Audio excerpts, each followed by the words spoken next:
Shalom. Hari ini kita bicara soal gereja, pertumbuhan dan kemerosotannya, serta perseteruannya dengan gerbang maut, dengan kerajaan maut. Saya ulang sekali lagi, gereja, pertumbuhannya dan kemerosotannya, dan perseteruannya dengan alam maut.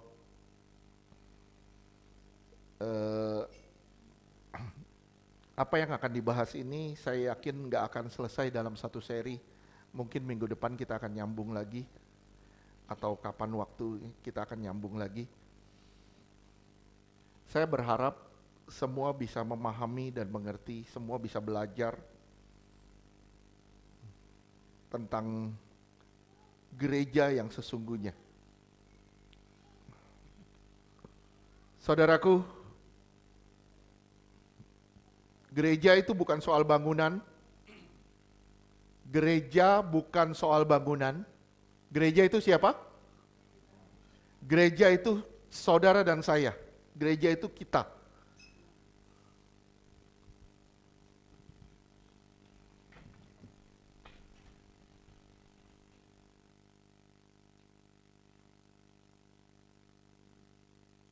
Dalam bahasa Yunani, gereja disebut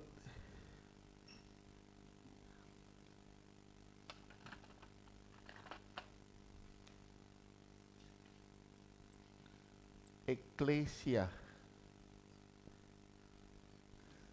Gereja disebut dengan kata eklesia yang artinya kumpulan orang yang terpanggil.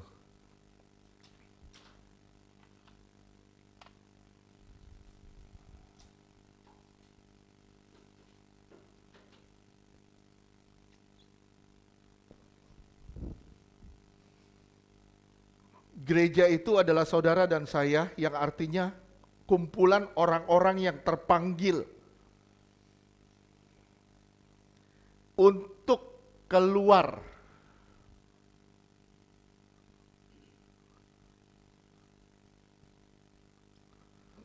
dipanggil untuk keluar. Keluar dari apa? Keluar dari apa? 1 Petrus 2 ayat 9, ini ayat panggilan kita. 1 Petrus 2 ayat 9. Tetapi kamulah bangsa yang terpilih, imamat yang rajani, bangsa yang kudus, umat kepunyaan Allah sendiri, supaya kamu memberitakan perbuatan-perbuatan yang besar dari Dia, yang telah memanggil kamu keluar dari kegelapan. Yang telah memanggil kamu keluar dari kegelapan, artinya kamu sudah dipanggil keluar dari kegelapan, jangan kembali lagi kepada kegelapan. Terus? Kepada terang yang ajaib.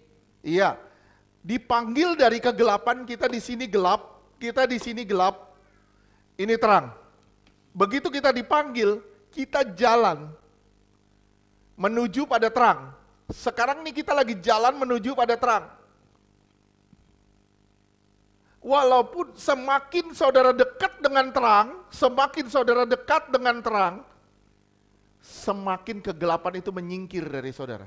Saya ulang sekali lagi, semakin saudara mendekat dengan terang, semakin kegelapan menyingkir dari saudara. Yohanes 12 ayat 35. Yohanes 12 ayat 35. Kata Yesus kepada mereka, hanya sedikit waktu lagi terang ada di antara kamu. Selama terang itu ada padamu, percayalah kepadanya. Percaya kepadanya, tetap percaya kepadanya selama ada dia. Terus? Supaya kegelapan jangan menguasai kamu. Kalau kamu nggak percaya, mulai meragukan Tuhan, mulai kecewa dengan keadaan, kegelapan akan menguasai kamu lagi. Saya ulang, ketika kamu mulai kecewa sama keadaan, kecewa sama apapun yang saudara alami, sadar gak? Gelap akan menguasai kamu lagi. Terus? Barang siapa berjalan dalam kegelapan, ia tidak tahu kemana ia pergi. Iya, kita gak berjalan dalam gelap, kita justru berjalan di dalam terang. Sekali lagi, kita berjalan di dalam terang. Ingat, sekali lagi saya bilang, Gereja itu bukan soal bangunan, gereja itu adalah saudara dan saya. Ingat gak satu bulan lalu kalau nggak salah, saya bilang pertama Eden. Pertama Eden, Tuhan bersemayam di sini. Disebutnya dwelling place, dwelling place. Dari Eden, manusia keluar, diusir, tapi Tuhan tetap mau bersekutu dengan kita. Dia suruh kita bikin tabernakel.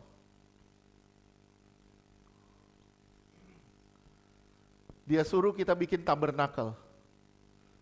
Ini pun tempat kediaman Tuhan. Ini pun tempat kediaman Tuhan. Dari tabernakel jadi bait suci.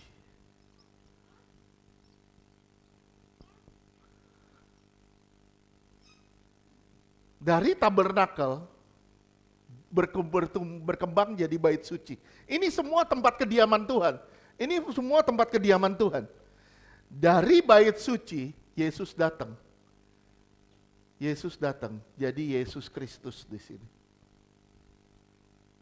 Coba lihat Yohanes 2 ayat 19 sampai 21.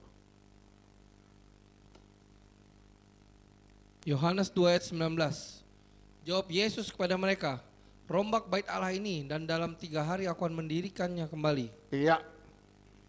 Terus? Ayat 20.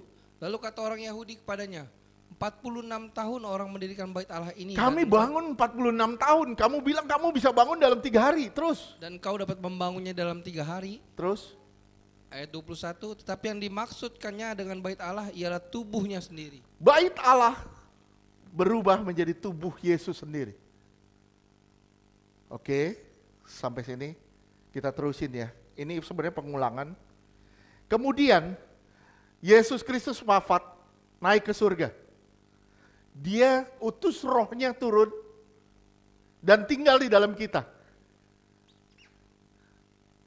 Berkembang jadi gereja.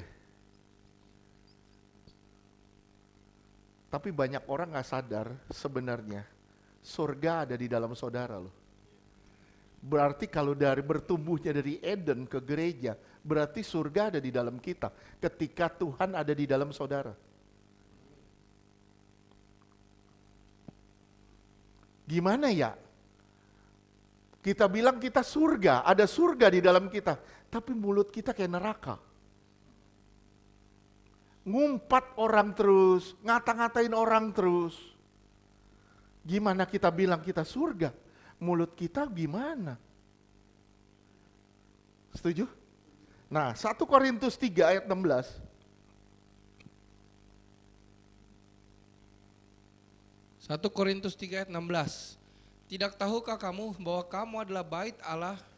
Kamu berubah menjadi bait Allah, gereja menjadi bait Allah. Terus? Dan bahwa roh Allah diam di dalam kamu. Roh Allah tinggal di dalam kamu, kamu jadi bait Allah. Terus, dari gereja berkembang, nanti ketika gereja sudah menyatu dengan Yesus Kristus, gereja menyatu dengan ini jadi Yerusalem baru.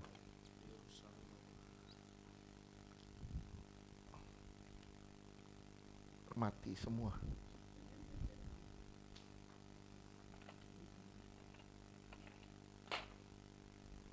Ini berkembang jadi Yerusalem baru. Wahyu 21 ayat 2 dan 3. Wahyu 21 ayat 2.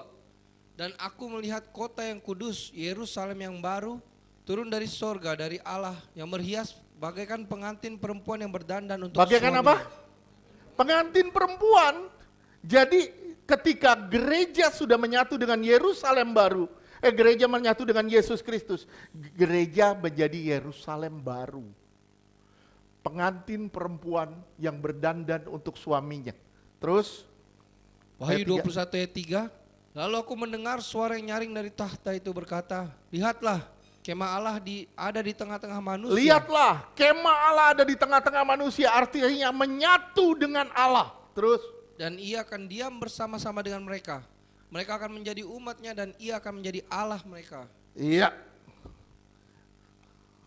Saya nggak bahas detail di sini karena nanti ada bagiannya sendiri. Kalau nanti kapan Tuhan suruh saya, kita akan bahas Yerusalem baru. Nanti ada bagiannya sendiri. Ayat 22.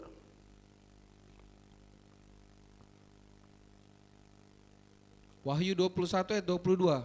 Dan aku tidak melihat bait suci di dalamnya, sebab Allah Tuhan yang Maha Kuasa adalah bait sucinya. Iya.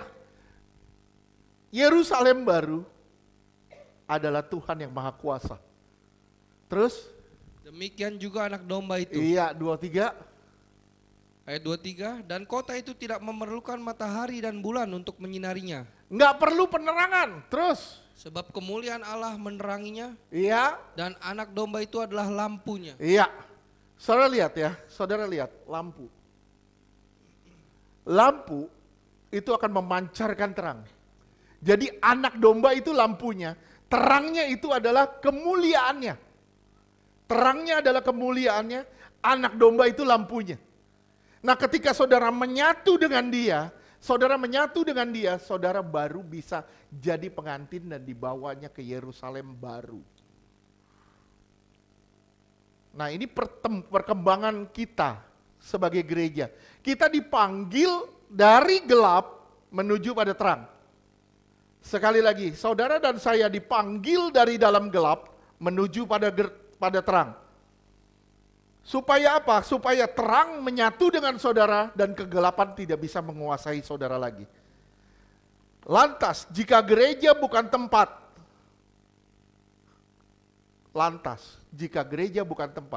ngapain saudara ke gereja? Supaya saudara diajar menjadi terang. Supaya saudara diajar menjadi terang, artinya saudara pergi ke gereja supaya saudara jadi gereja. Gereja yang benar harus memberi pengajaran yang benar. Dan pengajaran yang benar akan membuat gereja dalam huruf kecil menjadi gereja besar, menjadi gereja-gereja lain.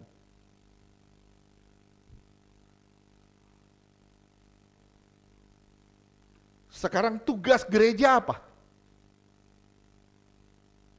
Tugas gereja apa? Ada 3 tugas gereja. Baru kelihatan. Tugas gereja ada 3. Ada yang tahu gak? Ada yang tahu? Tugas gereja ada 3. Yang pertama, bersekutu. Bahasa Yunania, koinonia. Tugas gereja yang pertama adalah bersekutu. Jadi kalau saudara mengaku gereja, saudara tidak bersekutu dengan Tuhan. Dan dalam satu persekutuan juga dengan sesama, saya bilang saudara bukan gereja yang utuh.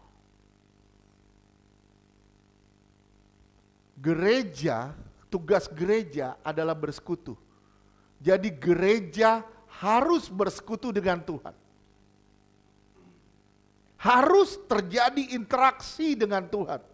Harus terjadi interaksi antara Allah dengan kita manusia. Tugas gereja yang kedua apa? B yang kedua apa?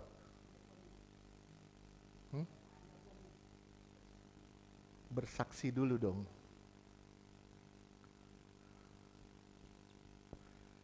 Bersaksi. Bersaksi itu maturia. Pintar.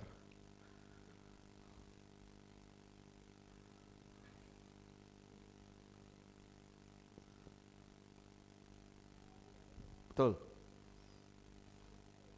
Yang ketiga, baru melayani. Ini baru diakonia.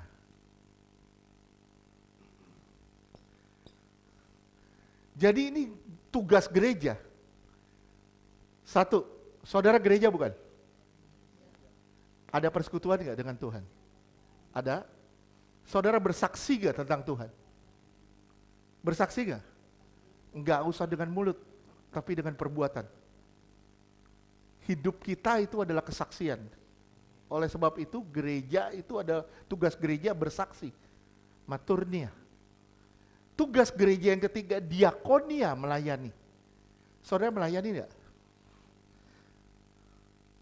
Jangan cuma diem, tapi mulai aktif di dalam satu pelayanan. Aktif di dalam satu pelayanan.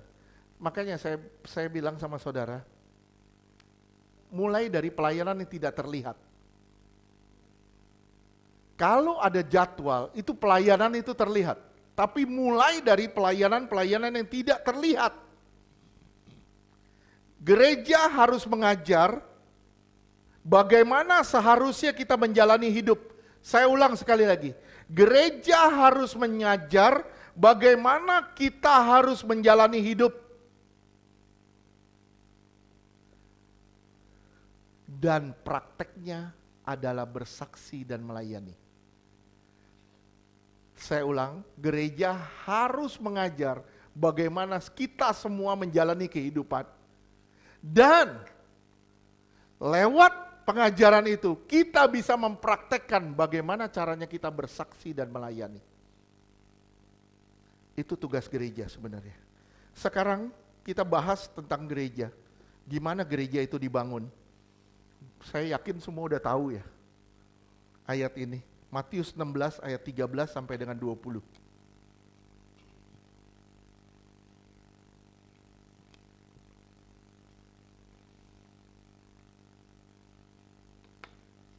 Matius 16 ayat 13 sampai 20. Matius 16 ayat 13. Setelah Yesus tiba di daerah Kaisarea Filipi, ia bertanya kepada murid-muridnya, kata orang, siapakah anak manusia itu? Iya, terus Ayat 14. Jawab mereka, ada yang mengatakan Yohanes Pembaptis, ada juga yang mengatakan Elia, dan ada pula yang mengatakan Yeremia atau salah seorang dari para nabi. Terus Ayat 15. Lalu Yesus bertanya kepada mereka, tetapi apa katamu? Siapakah aku ini? iya, Ayat 16. Maka jawab Simon Petrus, engkau adalah Mesias, anak Allah yang hidup. 17. Ayat 17, kata Yesus kepadanya, berbahagialah engkau Simon bin Yunus, sebab bukan manusia yang menyatakan itu kepadamu, melainkan Bapakku yang di surga. 18. Ayat 18, dan aku pun berkata kepadamu, engkau adalah Simak perkataan ini. Terus engkau adalah Petrus, dan di atas batu karang ini aku akan mendirikan jemaatku, dan alam maut tidak akan menguasainya. coba lihat bahasa Inggris ya. Yang tadi 18. Alam maut ya, di situ alam maut ya. Gates of hell. Artinya apa? Gerbang maut. Kalau saudara lihat di bahasa Yunaninya benar katanya gerbang maut, bukan alam maut. Gerbang maut. Terus kembali ke bahasa Indonesia. 19. Ayat 19, kepadamu akan kuberikan kunci kerajaan sorga. Apa yang kau ikat di dunia ini akan terikat di sorga, dan apa yang kau lepaskan di dunia ini akan terlepas di sorga. Ya, terus Ayat 20, lalu Yesus melarang murid-muridnya supaya jangan memberitahukan kepada siapapun bahwa ia Mesias. kenapa sih Tuhan nggak mau diketahui sama orang-orang kalau dia Mesias? Kenapa? Kenapa buat?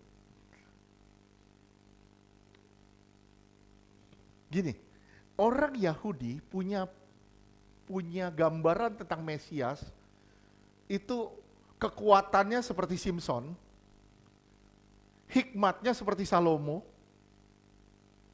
terus kedudukannya, kebaikannya, segala macam itu, kuasanya seperti Elia, pengajarannya seperti Musa. Jadi mereka punya gambaran tentang Mesias dengan cara yang berbeda. Dan Mesias yang mereka maksud ini adalah Mesias yang akan membebaskan mereka dari penjajahan Romawi. Skupnya kecil. Sampai Tuhan akhirnya bilang, jangan kasih tahu ya, jangan kasih tahu. Kenapa? Karena prinsip Mesias bagi mereka itu tidak sama dengan prinsip Mesias yang dari surga. Skup mereka hanya sebatas orang Israel. Tapi skupnya Tuhan sampai ke seluruh bumi. Oleh sebab itu Tuhan bilang jangan kasih tahu siapapun bahwa ia Mesias. Terus lanjutkan. Ayat 21.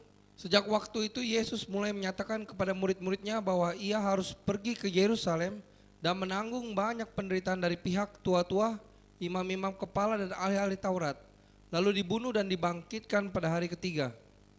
Oke. Nih ya.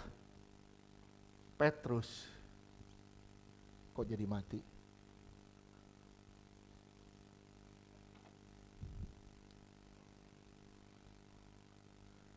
Petrus. Itu katanya Petros. Yang artinya batu. Kalau batu karang, itu Petra.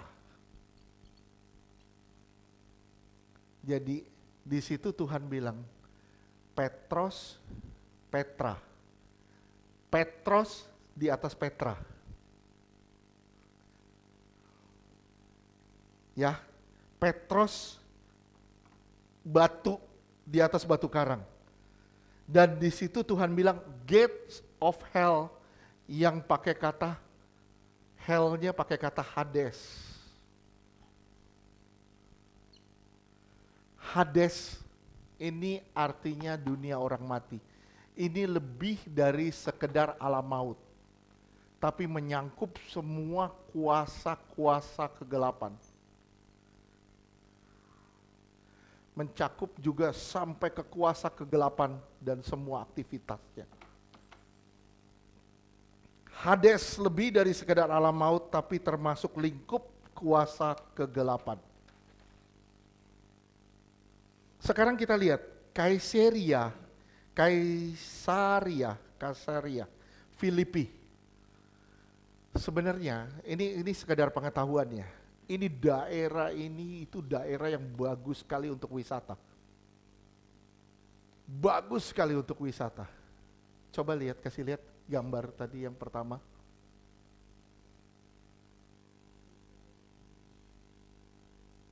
Ya, ini dia tempatnya.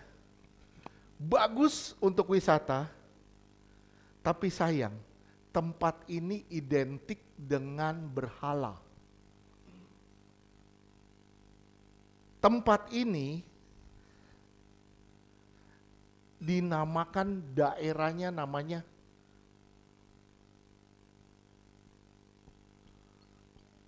Panias. Ini tempat yang indah. Nah, saudara bisa bayangin mungkin kalau saya bilang gini ya, mungkin maaf. Gini, misalnya, yuk kita retret kemana? Ke Gunung Kawi. Misalnya gitu. Otak kita kan identiknya dengan berhala. Padahal di sana itu lebih dari bukan cuma ada berhala. Tapi di sana juga ada tempat-tempat wisata. Karena itu identiknya dengan berhala, akhirnya orang-orang Yahudi sebenarnya menolak untuk pergi ke sana. Tapi luar biasanya nih ya, di depannya itu ada sungai yang konon katanya dalamnya dalam banget. Dalamnya dalam banget, dan di sini, di tempat ini, pertama kali itu dimulai dari Yerobeam. Yerobeam mendirikan anak lembu emas, penyembahan berhala di situ terjadi. Kemudian orang-orang Romawi membangun suatu penyembahan berhala di sana, dan dewa yang paling dominan di sana namanya Dewa Pan. dewa Pan. Oleh sebab itu daerahnya disebut Panias. Dewanya seperti apa? Coba lihat deh. Abis ini langsung dihapus ya. Ini. Jadi bertanduk, dia bawa seperti trompet, makanya disebutnya pan flute. Pan flute, dia jago sekali main musik. Jago sekali main musik. Dan orang bilang tempat ini Kaisaria Filipi itu orang-orang Yahudi bilang mereka meyakini tempat ini adalah tempat jatuhnya malaikat-malaikat yang terbuang. Tolong simak dulu ya. Tempat ini adalah tempat jatuhnya malaikat yang terbuang dan mereka kawin-mengawin dengan binatang. Sampai akhirnya terjadilah dibilang kakinya seperti kaki kambing, ada tanduknya, dia bawa alat musik, dan ini salah satu dewa kesuburan. Ini kita nggak usah tunjukin ya, dia dibilang kemaluannya besar sekali, seperti itu. Ini dewa kesuburan katanya. Dan di sini Kaisaria Filipi itu tempat penyembahan itu. Dan di sana kembali lagi, jangan di sini lagi, kembali ke gambar tadi. Nah, goa itu namanya Goa Pan. Goa Pan itu disebutnya apa? Mereka menyebut tempat itu adalah Gate of Hades. Jadi Tuhan bawa murid-muridnya ke situ, dia kasih display dan dia proklamatorin di atas batu karang ini. Aku akan mendirikan jemaatku. Dan Gate of Hell tidak bisa menjamahnya. Tuhan sebenarnya proklamasi dan Tuhan lagi nantang. Maaf saya bilang, Tuhan menantang alam maut. Dan dia bilang, gereja gak bisa disentuh sama alam maut. Hebat tak? Daerah Panias. Saudara, nah ini dewa ini. Dia kalau tidur pules gitu. Tapi begitu dia kaget, dia teriak sekenceng-kencengnya. Yang menimbulkan kata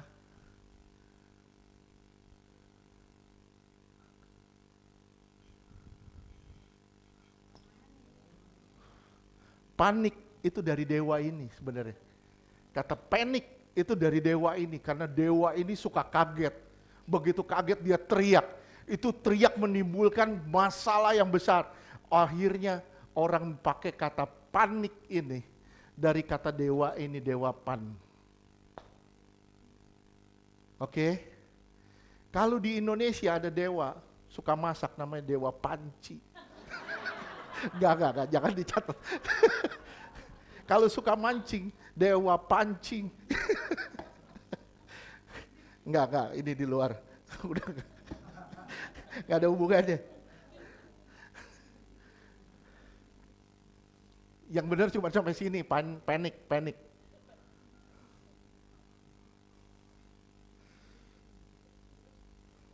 Tempat ini adalah tempat Yerobeam mendirikan anak lembu. Di sana ada goa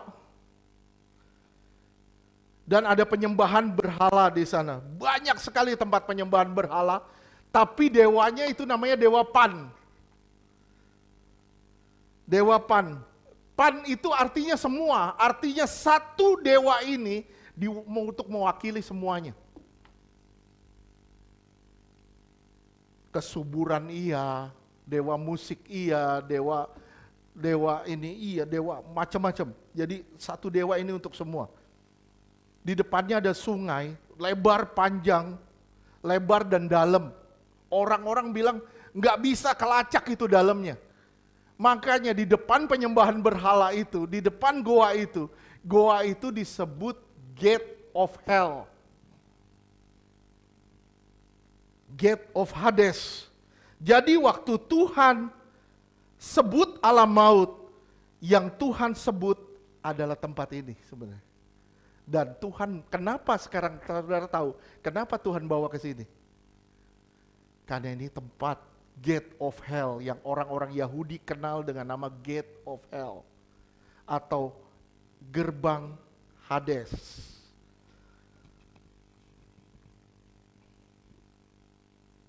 Tempat ini tempat wilayah tebing batu yang dipercaya oleh orang-orang waktu itu adalah tempat keluar masuknya roh dari bawah tanah. Jadi ngerti ya kenapa Tuhan deklarasiin tentang gereja di tempat ini? Ya, ngerti ya? Ngerti ya? Jadi kenapa Tuhan mendeklarasikan gereja di tempat ini? Karena mereka dari mitos mereka bilang tempat ini adalah tempat keluar masuknya roh dari bawah tanah. Orang Romawi sebutnya Goa Pan, tapi orang Yahudi menyebutnya Gate of Hades, gerbang maut. Oke. Kenapa Yesus bawa murid ke tempat ini, ke tempat yang rusak ini? Kenapa Yesus bawa tempat yang rusak ini? Yesus bawa murid ke tempat yang rusak ini karena tempat ini dipercaya. Mereka percaya kalau tempat ini adalah tempat kejatuhan malaikat gelap. Tempat malaikat-malaikat terbuang, mereka kawin dengan manusia, akhirnya kawin juga dengan binatang. Yang akhirnya mereka percaya manusia-manusia raksasa dan manusia separuh dewa. Gitu. Dan Tuhan menyatakan akan mendirikan gerejanya di situ, di atas gerbang maut ini. Artinya kalau di atas gerbang maut ada di, kalau ada di bawah berarti kalah. Berarti gereja harus menaklukkan maut. Saya ulangnya sekali lagi ya, Hades ini bukan hanya bicara soal dunia orang mati, tapi menyangkut juga kuasa kegelapan. Berarti kuasa gelap ada di bawah gereja. Saudara sadar ya? Seharusnya orang Kristen bukan jadi bulan-bulanan kuasa gelap, tapi orang Kristen harusnya menaklukkan kuasa gelap. Oleh sebab itu tadi kita baca, kita sudah dipanggil dari gelap menuju pada terang. Kita yang sudah dipanggil dari gelap menuju terang, kita harus menyatu dengan terang. Supaya kita menjadi Yerusalem baru.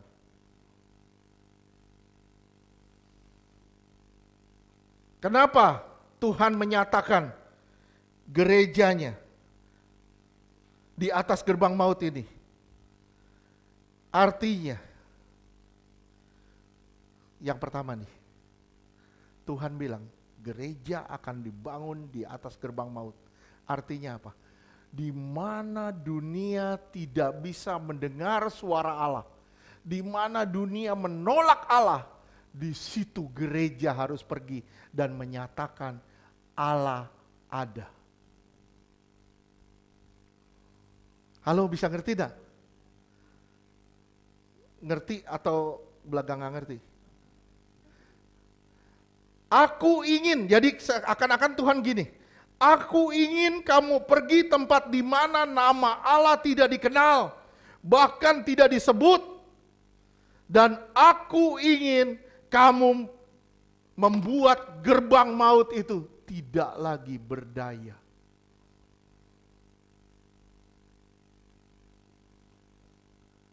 Oleh sebab itu, saudara perhatiin ya, setelah itu Yesus utus murid-muridnya, setelah Yesus kembali ke surga, Yesus utus muridnya ke seluruh penjuru bumi, di mana nama Allah tidak dikenal dan di mana nama Allah tidak pernah disebut.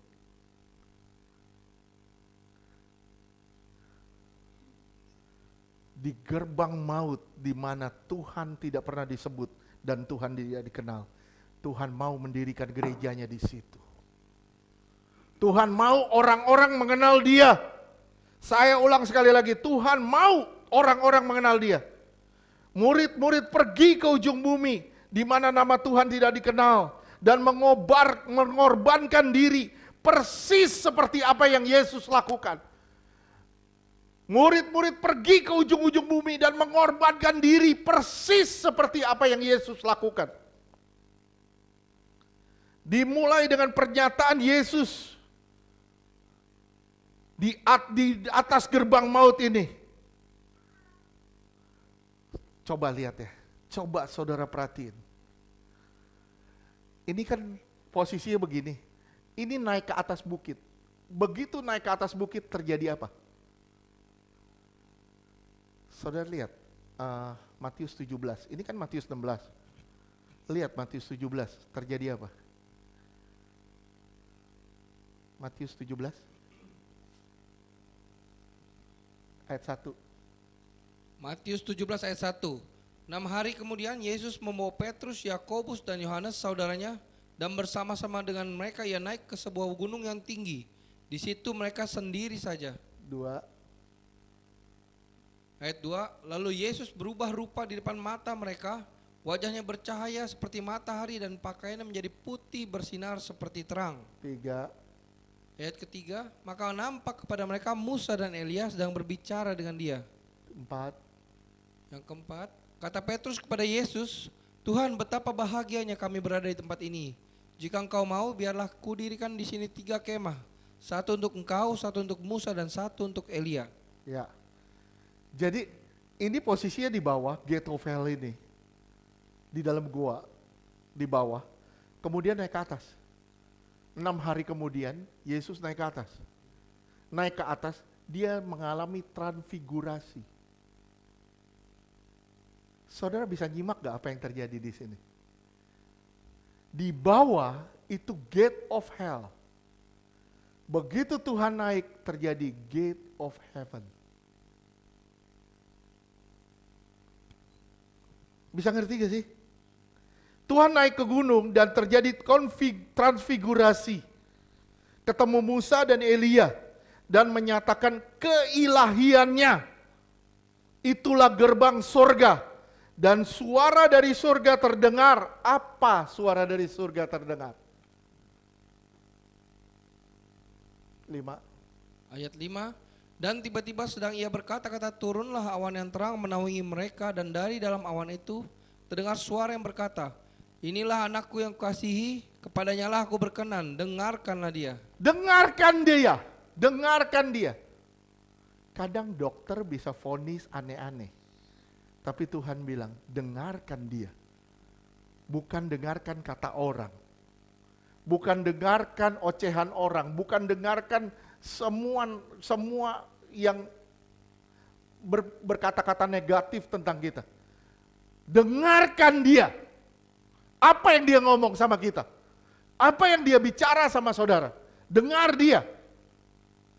Bukan dengar suara yang aneh-aneh. Tuhan mau gereja mengalahkan maut. Saya ulang ya. Tuhan mau gereja mengalahkan maut. Atau Tuhan mau mengalahkan maut. Gimana caranya?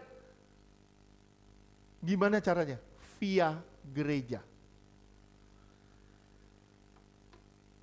Gereja nanti akan berperang. Kita semua di dalam peperangan rohani. Saya ulang sekali lagi. Tidak ada dari kita yang tidak dalam peperangan rohani. Oleh sebab itu, tidak boleh kita bersantai. Gereja tidak boleh bersantai. Kalau gereja bersantai, gereja akan dilahap oleh kegelapan. Tuhan mau mengalahkan alam maut. Dia pakai saudara dan saya untuk mengalahkannya. Saya ulang, Tuhan mau pakai Tuhan mau mengalahkan alam maut. Bilang, Tuhan mau mengalahkan alam maut. Dia pakai saya untuk kalahkan alam maut. Luar biasa dah. Wahyu 12 ayat 11.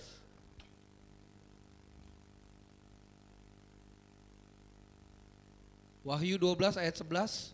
Dan mereka mengalahkan dia oleh darah anak domba dan oleh perkataan kesaksian mereka, karena mereka tidak mengasihi nyawa mereka sampai ke dalam maut. Iya. Mereka mengalahkan kuasa kegelapan. Kenapa? Karena satu, dengan darah domba, dua, dengan nyawa. Berapa banyak dari kita mempertahankan nyawa. Kita hidup dalam kesenangan. Kita nggak mau lepasin dosa. Akibatnya apa?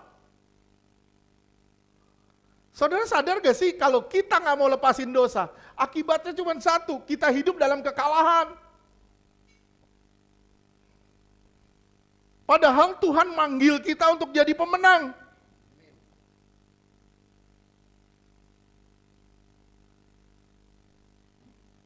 Tuhan memproklamirkan gereja di atas alam maut. Seakan-akan Tuhan lagi nantang alam maut. Tuhan bilang ini, alam maut lu kalah. Nanti gereja akan dibangun di atas ini. Lu kalah di bawah kaki dia. Jadi seakan-akan gimana? Tuhan lagi nantang. Bisa bayangin, satu tempat, satu rumah, misalnya rumah si Ibu Esther, ditimpukin. Ada anak kecil, timpukin. Itu kan proklamirin perang namanya. Ya, jadi seakan-akan lu nantang nih. Begitu itu diledekin, ditantang. Seakan-akan Tuhan lagi bikin itu sama alam maut. Seakan-akan Tuhan lagi bikin gitu. Tuhan memprovokasi iblis untuk berperang. Dan Tuhan mau gereja tidak boleh santai. Saya bilang sama saudara, saudara mungkin gak sadar, tapi saudara sekarang di wilayah peperangan. Saudara bukan hanya di gereja, saudara di wilayah peperangan. Begitu keluar, saudara juga di wilayah peperangan. Berapa banyak orang akan nyakitin saudara, berapa banyak orang akan bikin saudara down. Berapa banyak masalah yang saudara hadapi, yang membuat saudara down. Ini selingan. Kalau penyediaan, bahasa Inggris kan provide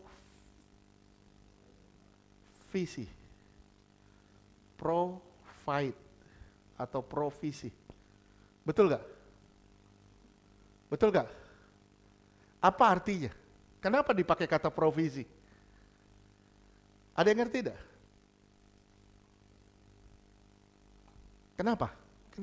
Kenapa Tuhan memprovide kamu? Menyediakan semua kebutuhan kamu. Untuk apa? Untuk merawat tubuhmu? Bukan. Untuk apa? Tuhan menyediakan buat apa? Kenapa kamu natap saya begitu? Kayak kamu lagi provokasi saya.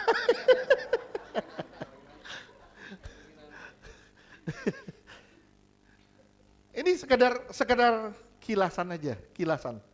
Coba saudara pikir, kenapa kita dicukupi dengan nama provisi? Jadi, kenapa kamu dicukupin?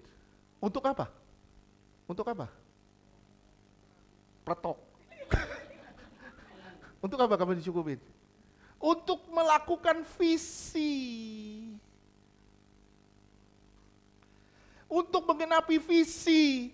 Semua yang masuk ke kita, semua berkat yang Tuhan berikan buat kita, itu untuk visi Dia.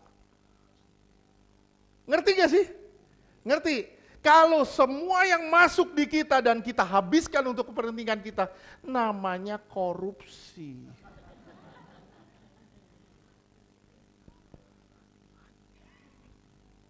Setuju gak? Setuju. Jadi, kenapa Tuhan mencukupi kita?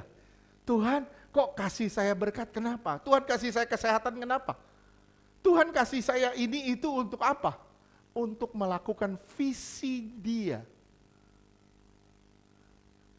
Kalau kita melakukannya untuk visi kita, itu namanya korupsi.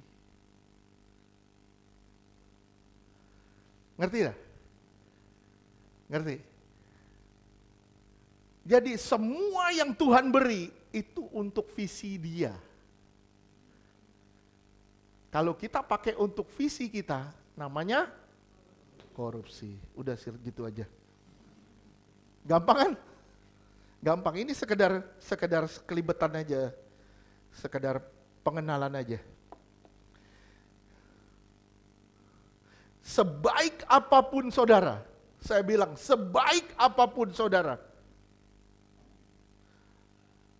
sebermoralnya saudara, sesalehnya saudara, pasti saudara akan masuk dalam peperangan dan pasti saudara akan digodok di dalam peperangan itu. Seberapa salehnya kamu, pasti ada aja orang yang nyinyir sama kamu. Selurus apanya kamu, pasti ada aja yang mau jatuhin kamu. Setuju? Kenapa? Karena kamu sedang berhadapan dengan gerbang maut. Kita sedang berhadapan dengan kuasa-kuasa kegelapan yang kita nggak bisa lihat. Saya pernah ngomong sama saudara kan, apakah suatu peperangan ini peperangan yang fair? Kenapa? Roh jahat bisa lihat Pak Adi loh. Pak Adi nggak bisa lihat roh jahat. Fair nggak Pak? Bagi dia juga bilang nggak fair. Kenapa? Yang menyertai Pak Adi lebih besar dari dia. Jauh lebih berkuasa dari segalanya. Bagi roh jahat, nggak fair. Tapi bagi Pak Adi, gue nggak bisa lihat. Tapi dia nyerang gue. Nah, di situ namanya tuntunan Tuhan diperlukan. Di situ namanya gereja perlu bersekutu sama Tuhan. Oke? Sampai sini sejauh ini mengerti tidak? Roh jahat tidak pernah berhenti. Roh jahat tidak akan pernah berhenti mengganggu saudara dan saya. Kecuali kita sudah kembali ke Tuhan, itu aja. Selama kita ada di dunia, dia akan terus godok kita. Dia akan terus godok kita. Dan di situ terjadi peperangan. Makanya Paulus bilang, di Roma 8, Paulus bilang ayat 1 apa? Kalau Allah beserta denganku, siapa yang dapat melawan aku? Dilanjutkan terus sampai ayat 37. Tuh Paulus bilang apa? Kita lebih dari seorang pemenang. Lebih dari orang yang menang. Menang apa? Menang perang? Menang apa? Menang misalnya menang demokrasi, jadi caleg atau apa? Kita lebih dari itu. Kita lebih dari seorang pemenang. Saya bilang ya sama saudara ya. Gereja harus sadar akan peperangan rohani. Saya ulang sekali lagi.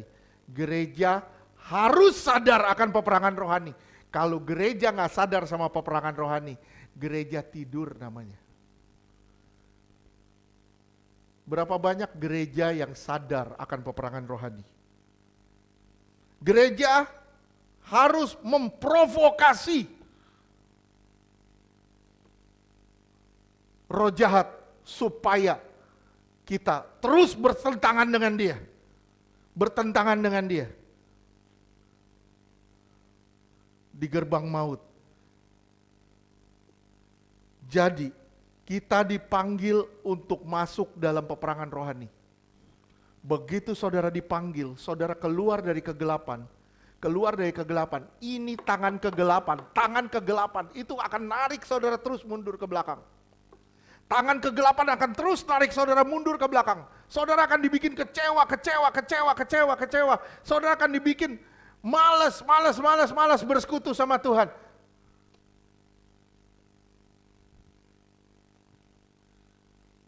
Aduh Pak, makin pagi gerai ibadahnya jam 10 sekarang.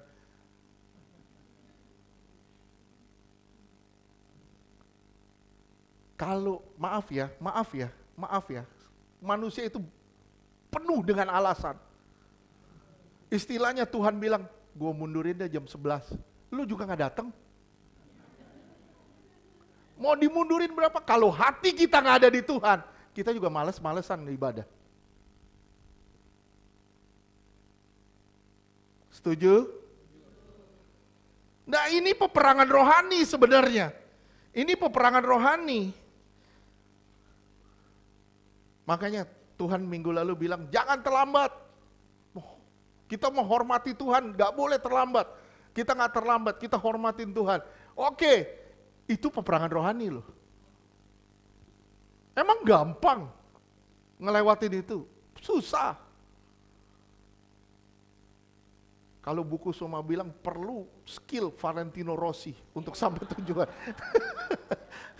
Perlu skillnya Valentino Rossi untuk sampai tujuan. Nggak gampang ya buku Soma ya. Tapi skill Valentino Rossi ibu, wah luar biasa.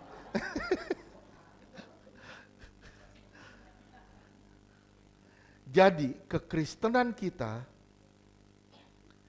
jika kekristenan saudara tidak mengancam, simak ya, jika kekristenanmu tidak mengancam, kekristenanmu sedang terancam. Tolong digarisbawahi, jika kekristenanmu tidak mengancam, kekristenanmu sedang terancam. Ingat saya pernah khotbahin jemaat di Efesus, surat Efesus. Ingat? Efesus 1 sampai Efesus 4 apa? Tuhan ngomong apa? Duduk, kuncinya itu duduk. Duduk kekuatannya di mana? Di kaki kursi. Artinya apa? Kekuatannya dikasih karunia. Tapi kita nggak boleh duduk terus, kita harus mulai berjalan. Artinya apa? Lakukan apa yang kita tahu. Kerjakan apa yang Tuhan mau.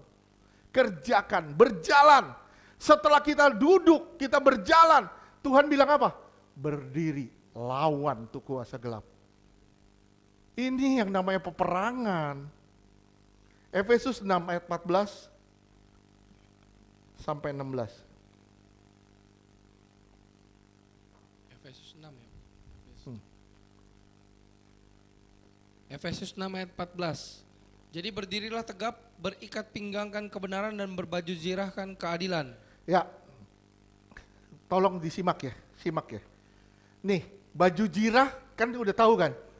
Baju jirah apa nih? Keadilan. Bahasa Inggrisnya righteousness. Bahasa Yunaninya dikaiosune. Apa artinya? Kebenaran yang didasarkan perbuatan.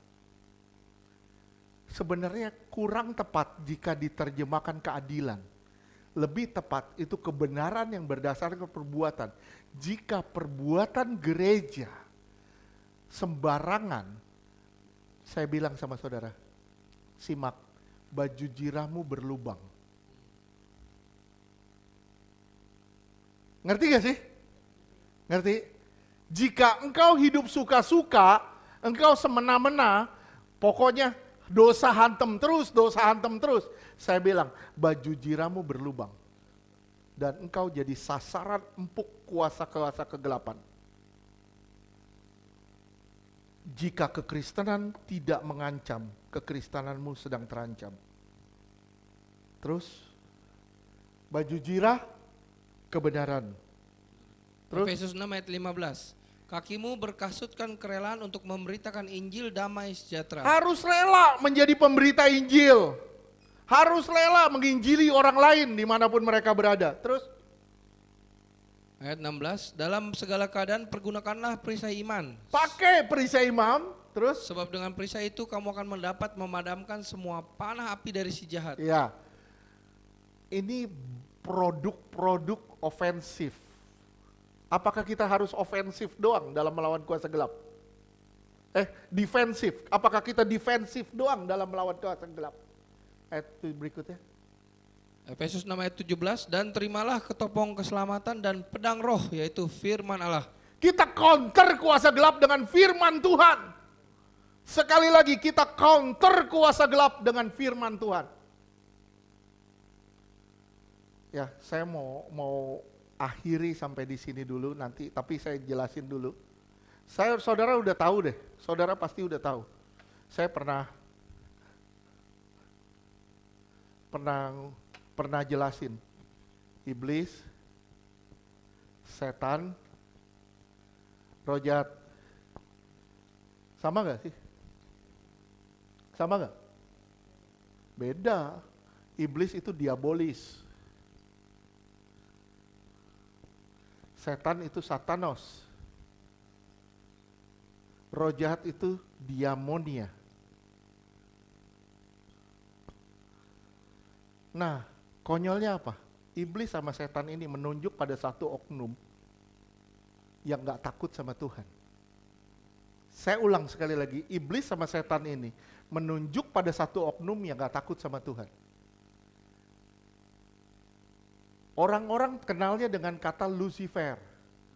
Saya nggak setuju dia disebut Lucifer. Kenapa? Karena itu julukan bukan nama. Lucifer itu julukan bukan nama. Namanya siapa?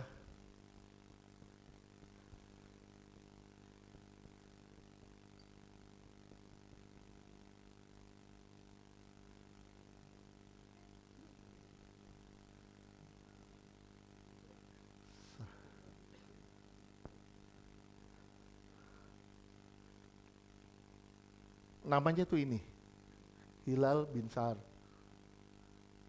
Yang diterjemahkan di Yesaya itu putra Fajar. Lucifer itu terjemahan dari Alkitab bahasa Latin yang namanya Vulgata. Simak ya. Dan dia nggak takut sama Tuhan. Hilal ini nggak takut sama Tuhan. Dia nggak takut sama Tuhan. Kenapa? Tuhan disuruh sembah gua, sembah aku. Waktu dicobai sembah aku. Dia bisa datang ke hadapan Tuhan untuk ngoyok Ayub. Dia bisa datang ke hadapan Tuhan untuk bilang, itu Yosua bajunya kotor.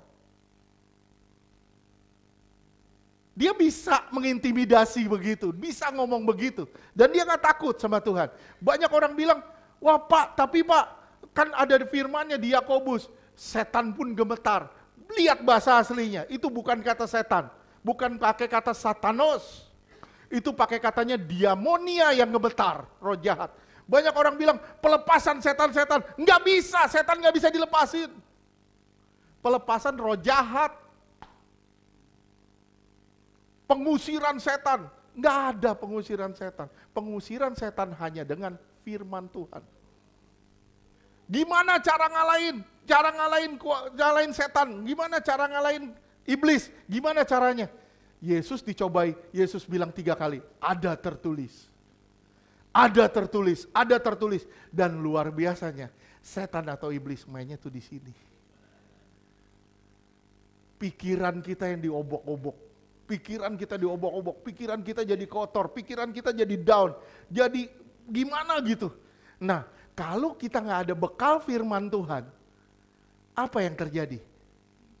Kalau ini udah dipakai, akhirnya apa? Kita mulai kecewa sama teman, mulai kecewa sama Tuhan, mulai kecewa sama keadaan. Kita akan kecewa dengan banyak hal. Kenapa? Karena dasar firman kita nggak kuat.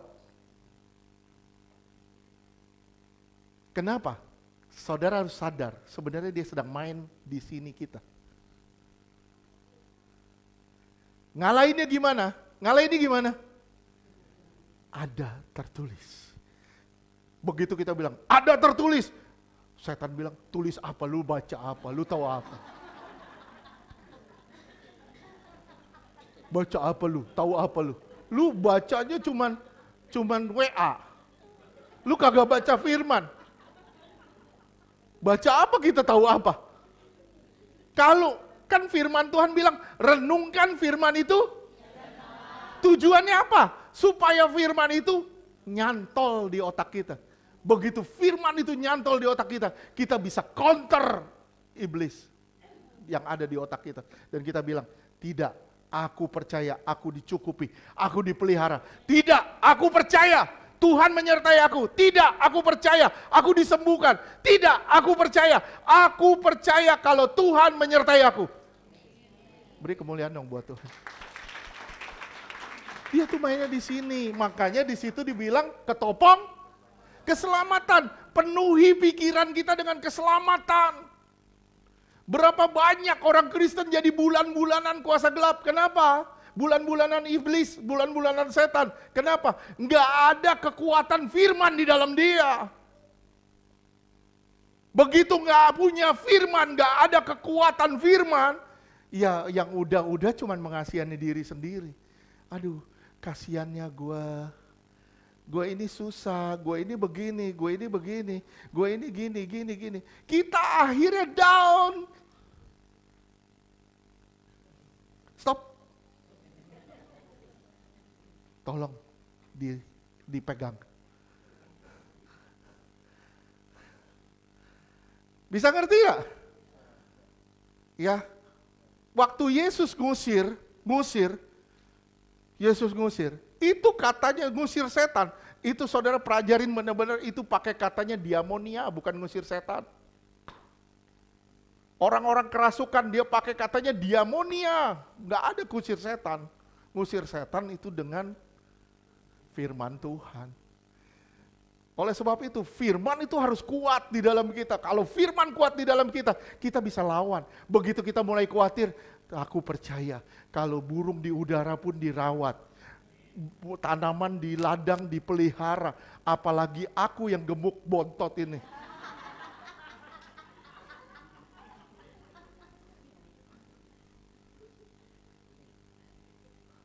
Ya kan kita gak usah takut. Kenapa? Karena Tuhan memenuhi pikiran kita. Gak salah dong. Kalau dari kitab Ulangan, dari bilangan Tuhan udah ngomong sama anak-anak. Ketika engkau duduk, ketika engkau berdiri, engkau di ladang di mana, perkatakan firman Tuhan, perkatakan firman Tuhan. Kemarin ada orang ngomong sama saya gini, Pak, saya baca firman kok sepertinya nggak blank gitu aja. Saya bilang kalau baca harus keluar suara. Roma 7:10 ayat 17. Roma 10 ayat 17. Harus keluar suara, nggak usah teriak-teriak sampai tetangga dengar, nggak usah. Tapi yang penting telinga kita dengar. Terus? Roma 10 ayat 17. Jadi iman timbul dari pendengaran dan pendengaran oleh firman Kristus.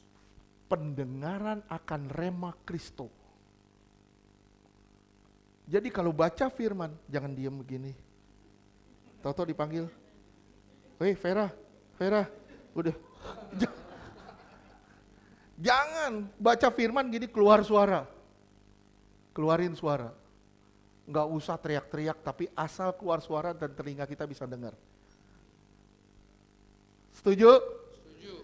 Nah, minggu depan kita lanjut lagi dengan gereja.